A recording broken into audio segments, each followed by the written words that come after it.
Good morning, everyone, and welcome to the Legal Services Corporation's Office of Inspector General Audit Guide Training. My name is Carol Bates, and I'm with LSC OIG. I had the privilege of working on the Audit Guide update with our contractor, Harper, Raines and Knight. And I'm now going to turn the presentation over to Harper, Raines and Knight. They'll introduce themselves and then get started on the materials. Thank you for joining us. Thank you, Carol. My name is Matt Farage, and I'm joined by another partner, Joey Fletcher, and supervisor, Kevin Griot, on this. So they'll be monitoring this as we go along. Without further ado, let's get started. As Carol had stated, we were engaged by LSC OIG. First was just to update the audit guide, which had not been updated for quite some time, as everyone here is aware. And then with some of the changes that were being done within LSC, they asked us to also look at Appendix A and update with the compliance supplement as well. So we took on that task for in concert with the LSC OIG. As you can see, the audit guide had not been updated since 1996. There have been significant changes since then in both auditing standards and the uniform guidance, going from A133. And then the compliance supplement had not been updated since 2016, but there had been several updates to parts and some additional parts added, as you can see listed there, part 1610, 1627, 28, 29, 31, and 35. So with that in mind, we decided to take on both the audit guide and the compliance supplement with support from the OIG and concurrence from the OIG. Before we get started, there's just some housekeeping items. Please use the chat for any questions. And also note that while we're presenting to both auditors and recipients, LSC, we'll distinguish between LSC and LSC OIG throughout this process, and there are certain things that the LSC is responsible for and certain things that the LSC OIG is responsible for. And also, this question has come up a few times. There is no CPE. This is just an overview of the changes made, so you're aware of it throughout the process. And we highly recommend that that anything that we cover is read in detail, because we are not covering all of the information that was updated, just key aspects of what was changed that we as auditors think that you would want to be aware of going forward. So the first thing we're going to discuss is some of the key audit changes in the audit guide. The first one being the effective date is for audits of fiscal years ending on or after September 30, 2023, so the end of this month. So just to be aware of that. That's also when the compliance supplement is effective for. So the major change that was made so a little background. So what we did also in this process was we talked to a lot of IPAs. We talked to LSC OIG. We talked to LSC. We kind of were like, what are some issues that have been brought up by both auditors and recipients as a whole? And one of the things that was kind of brought up is that no matter what, that not everyone understood that LSC funds need to be treated as a major program when you're looking at it from a uniform guidance perspective. So there is no spending threshold for LSC funds. If you receive LSC funds, they must be major programs. And that's one of the key things to take away from this. The other side of that is that all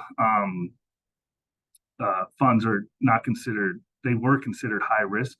They are not necessarily considered high risk now unless they have met the high risk indicators. So that's a change as well. Prior to this, all funds were high risk, regardless of if there were findings or anything underlying that would normally indicate you have high risk indicators. So those are the main changes there. And we'll move on from there, but we just want to make that aware for everyone, because that kind of changes how you look at things, and it also impacts the awardees in terms of they're no longer considered high risk unless they have those high risk indicators.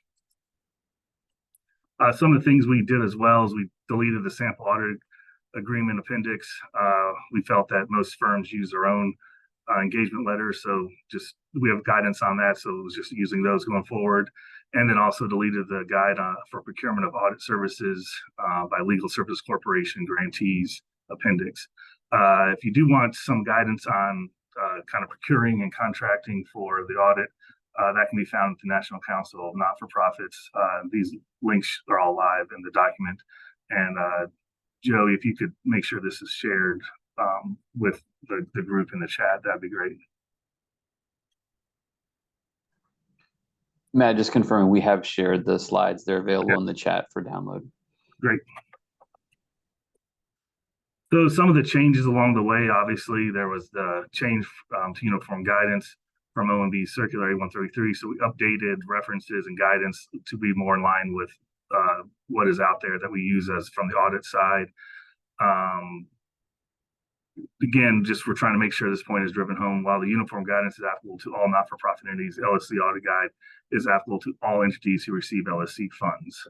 So again, if you receive LSC funds, it needs to be audited, and it needs to be treated as a major program.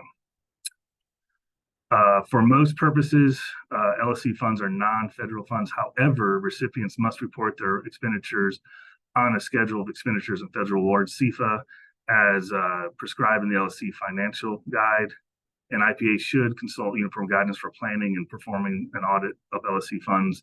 And IPAs must use the LSC Audit Guide and Appendix A compliance supplement to determine the appropriate procedures to perform.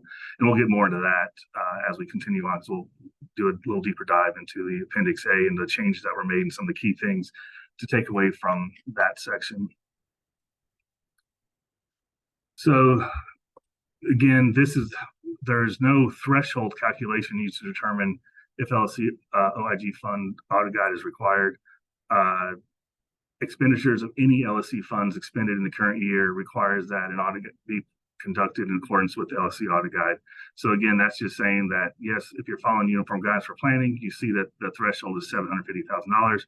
That does not apply because all LSC funds must be treated as major programs. We have also updated for the standards as well. So a lot of the standards we're referencing to outdated standards.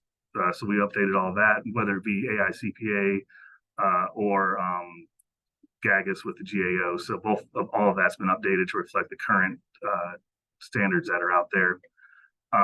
And the web addresses have been updated for all of the most current content. So there wasn't a heavy lift on the audit side. It was just making sure everything kind of was up to date because there's been a lot of changes since 1996. And then the key takeaway from this section is obviously all LSC funds must be treated as major programs. However, LSC awardees or grantees are not necessarily high risk unless they meet the high risk indicators. So those are the two changes to take away from this, as well as just general updates for standards and things like that. One of the other things we did was try to make it a little more audit friendly, the language in both the audit guide and the compliance supplement. And just some other key takeaways from this is the retention policy. IPAs must maintain audit work papers for 5 years. Previously it was 3. Again, we're aligning with guidance that's out there, and added language that IPA should contact the IG immediately, the LSC OIG immediately, if a recipient asserts client privileges. So those are kind of additional things to consider as you're doing it from the audit side. And most of this is presented from the audit side. We're just incorporating items in that impact the grantees as well. However, we're not going to get into any accounting questions per se, because those are really the area of LSC. This is really the OIG side, which is simply the audit side and the compliance supplement, what we expect to see and what they expect to see. Again, I guess, is there any questions that we have specifically on the audit guide and what we've covered so far? Again, it was pretty high level. It's major. We didn't go into the detailed changes. We just kind of covered what would needed to be changed from the standard side. and also changing those two items of major programs regardless of threshold, and not including high risk out of default, but only if they reached it via the high risk indicators. If there's no questions, I'll move on to the compliance supplement. This is a little more detail.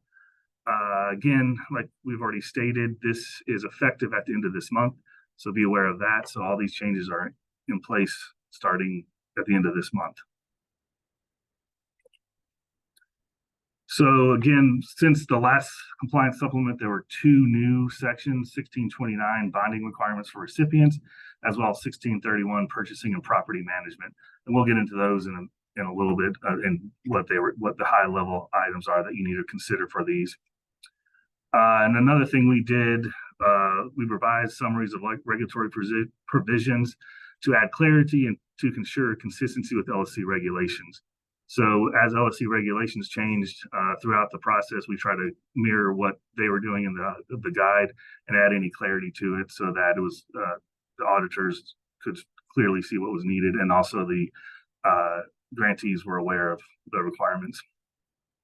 So one thing that we did change, which was to make it align a little bit more with guidance that's out there from other kind of single uniform guidance items, is we included audit objectives for each compliance supplement, and then suggested audit procedures for internal control, as well as suggested audit procedures for substantive tests.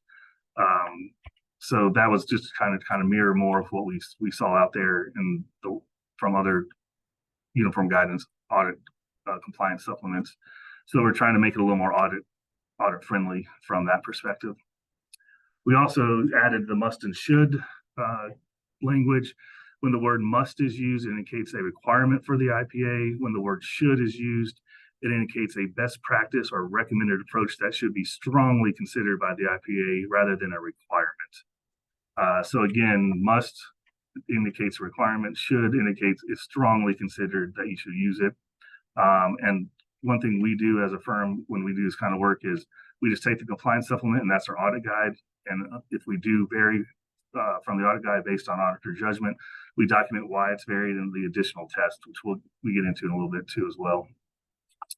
Again, the suggested audit procedures are just that, but the IPA must judge whether the suggested audit procedures are sufficient to achieve the stated objectives and whether alternative audit procedures are needed. The IPA should use professional judgment to determine if the suggested procedures are sufficient to achieve the audit objective or alternative procedures are needed. And if you determine alternative procedures are needed because of specific circumstance to your audit, those need to be documented why you're doing it and why you're using alternate procedures, so that when the OIG and their contractor reviews the audits for consistency across all of the awards and audits, that they can see that it is that why you did it, and then they can also take those into account for future revisions potentially. And in each case, the IPA must document the rationale when deviating from the suggested audit procedures, including the compliance supplement. Again, we're just trying to drive that point home. That was one of the items that was brought up in our discussion with LSC OIG and their contractor when they're doing the compliance reviews, is just that there is some people would not do all the steps, and they didn't document why, because these steps are driven exactly from the LSC guidance, so that we're ensuring that they're using the funds correctly.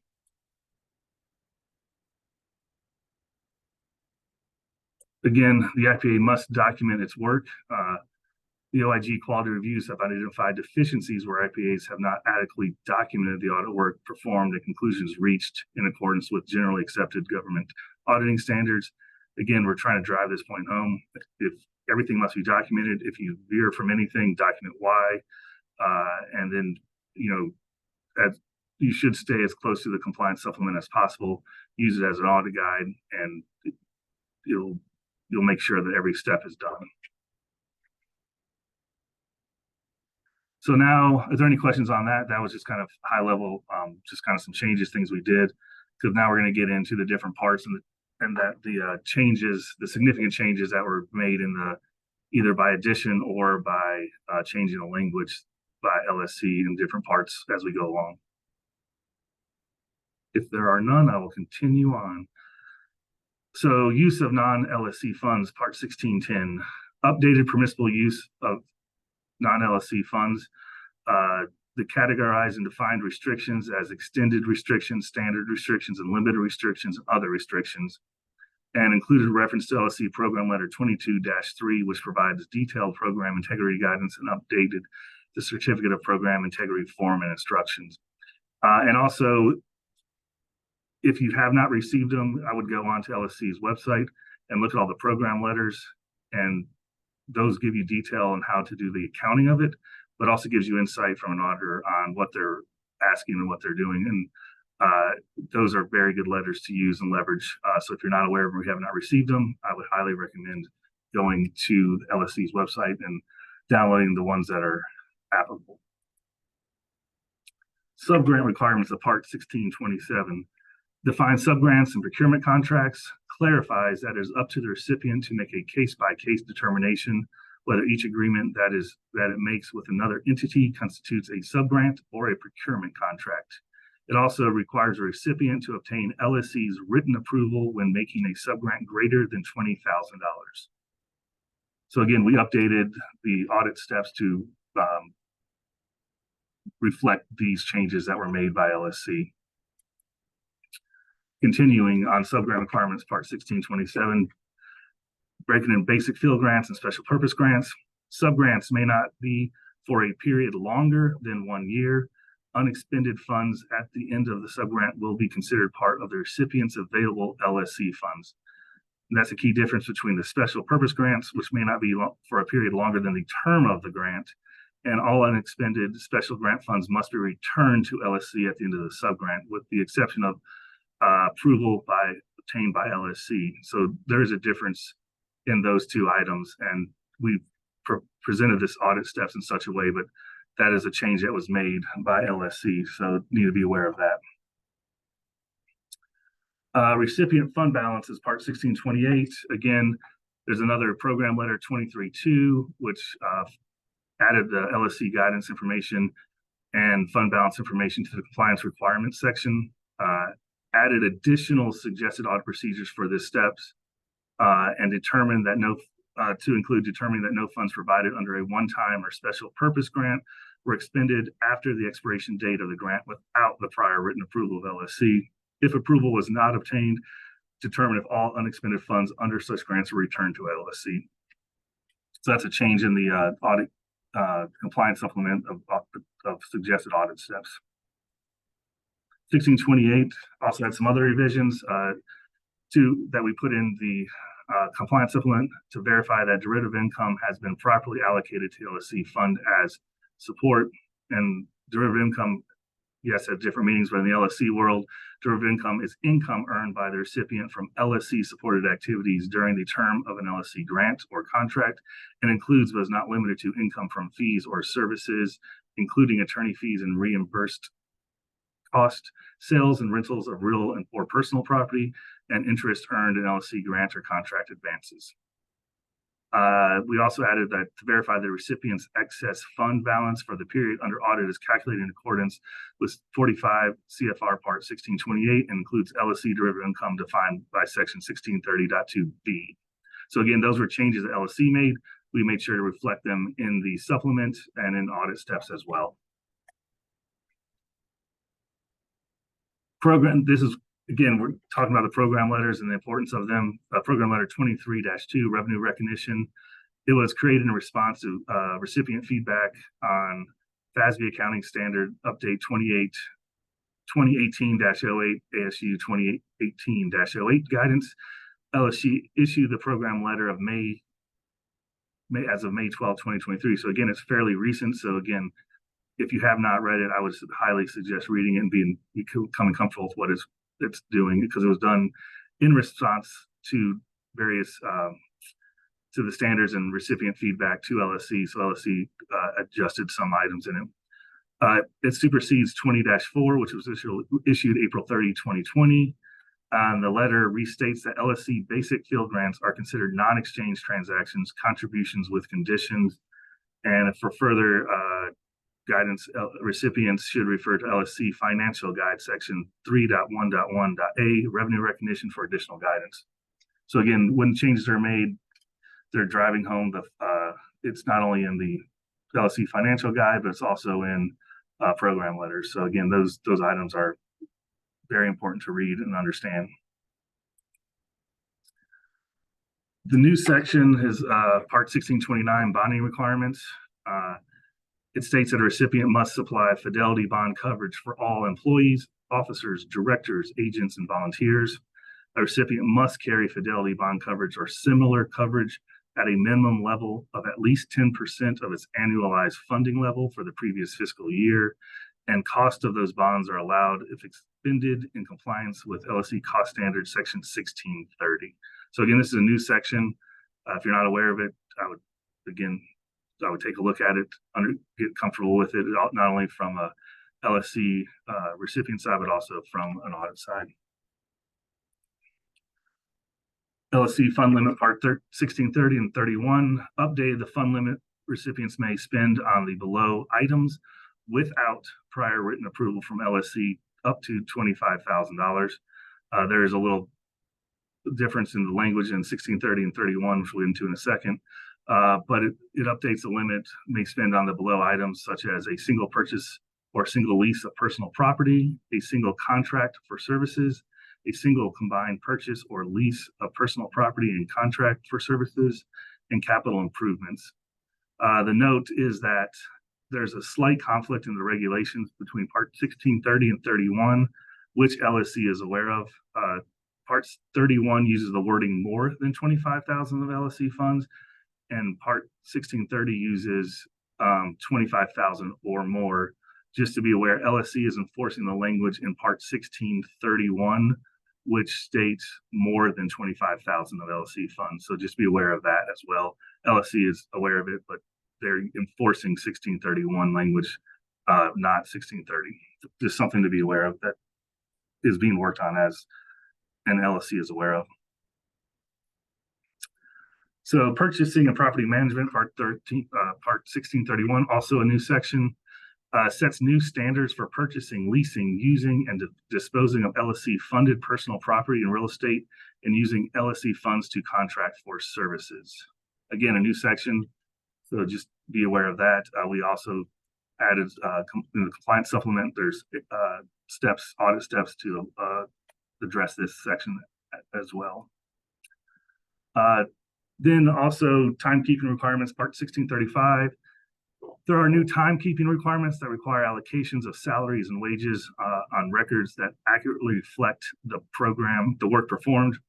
Applies to any attorney, paralegal, or other recipient employee who performs work that is charged to one or more awards as a direct cost. Records must be supported by a system of internal control, comply with established policies and procedures, and proper documentation of client, case number, dates, and description of work. So those changes were made. Those changes are incorporated into compliance supplement. Again, a change that was made, so be aware of this as well. That's all the changes that have been made. Are there any questions? Again, we didn't get into every single one, but we hit the highlights of items that were new, parts that were new, or parts that had changed. Are there any specific questions on that? Again, we're here for and the LSC OIG are here for the audit side. So if you have LSC specific questions in accounting, those have to go to LSC, and we'll get to some links for that in a second. All right. The below links are there for reporting and submission requirements of LSC financial statement audits, as well as relevant FAQs. You can see the two links there. Again, those are active. And just one reminder, LSC audits are due to the OIG 120 days after close of the recipient's fiscal year, which is different from uniform guidance requirements. So again, LSC audits are due to the OIG 120 days after close of the recipient's fiscal year, which is a difference from the uniform guidance. And one other note on uniform guidance, it is in process of being updated. So it's not been communicated out to everyone, but it is being worked on at the federal level. There is no definite date of when it will be issued, but it is in process, let's just say. So that's just something else to be aware of and have on your radar. Again, here's the links for audit questions. Those should be directed to LSC OIG, which is at audits@oig.lsc.gov. Accounting questions should be directed to the LSC, which are fiscal questions at lsc.gov. And then there's some additional OIG websites here that you can look at and resources that are available. Everything we've covered today has been updated and is on their website. It's also the LSC parts are available. They're on the LSC website. So if you need anything from the guidance of accounting, LSC's website. If you need anything from the guidance of OIG for the audits, the OIG's website, and everything, all these links are active, so you can click on them and go from there. And that kind of concludes our kind of high-level summary of all the changes that were made of the audit guide and the compliance supplement. Again, those are not all inclusive. There are additional changes. They just didn't raise the level of necessarily needing to be discussed in this meeting. We didn't want to take too much time. So we suggest reading in full the audit guide and its appendix, including Appendix A, as well as any new and additional new parts or updated parts to LSC guidance, and as well as the program letters. With that, we conclude, and we'll wait for any questions anyone might have, and we'll stay on for a little bit for those.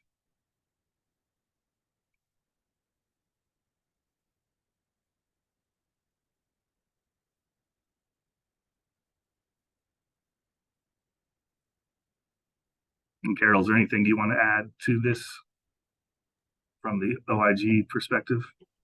Matt, thank you. There's nothing I'd like to add, but just be sure as when you start your next audit to use the current guidance, the updated audit guide and compliance supplement, updated as of 2023. And if you do have questions, please send them to us at the OIG Audit's email account. We do monitor that regularly, and we can get back to you. Thank you for putting that up, Matt. No problem. Yes, so as you start your next audit, any questions, send them to us at audits@oig.lsc.gov. And that's all I wanted to emphasize. Thank you, Matt. No problem. If there are no questions, that would wrap it up. Like I said, I'll stay on for a few minutes just in case there are.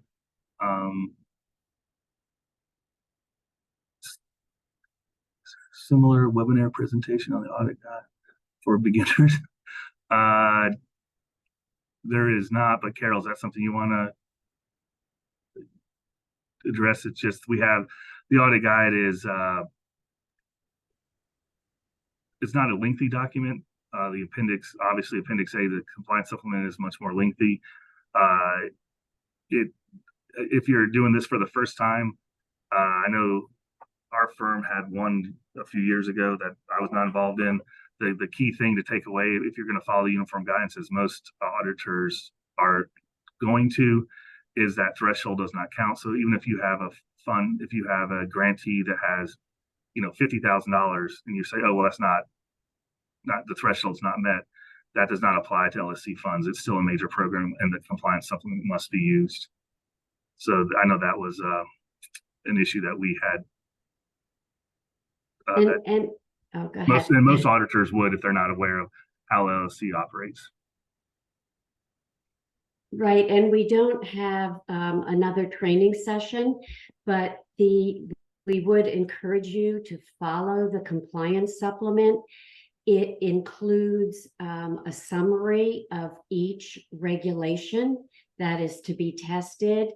It includes audit objectives for each area, as well as the audit steps to be used. So the update, I believe, is very clear in the expectations for conducting the audit. But again, as you're performing it, if there are questions, please let us know. One thing I'll add, Carol, is that you guys, as the OIG, you do desk reviews of each audit, as well as doing more detailed compliance reviews using your contractor. That not every audit is subjected to compliance review, but every audit is subjected to the desk review, correct? Yes, that is correct. And we do a review for certain key items in there.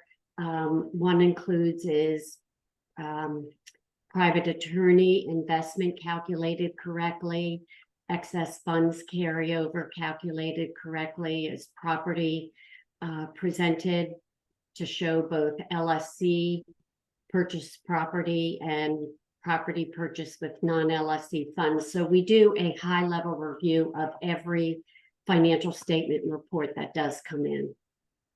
And I And would if also, oh, sorry, go ahead, Carol. I was going to say, if we have questions about those, we do contact the IPA. And I was going to say that the compliance reviews, there is a report that's issued that's on LSC's website where you can kind of see what issues they're seeing as a whole. It's not specific to any audits, it's just as a whole. Correct?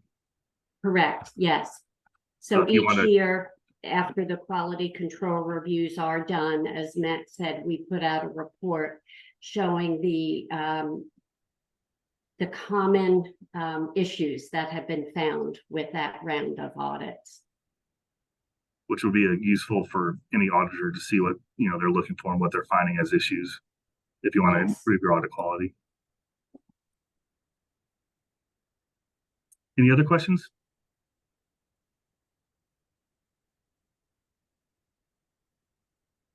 If there are none, we'll give you 15 minutes, 20 minutes back. And like Carol said, if there's any audit questions, please email them to audits@oig.lc.gov. And if you have specific accounting questions, especially from the grantee side, the fiscal questions at lsc.gov is the link for that.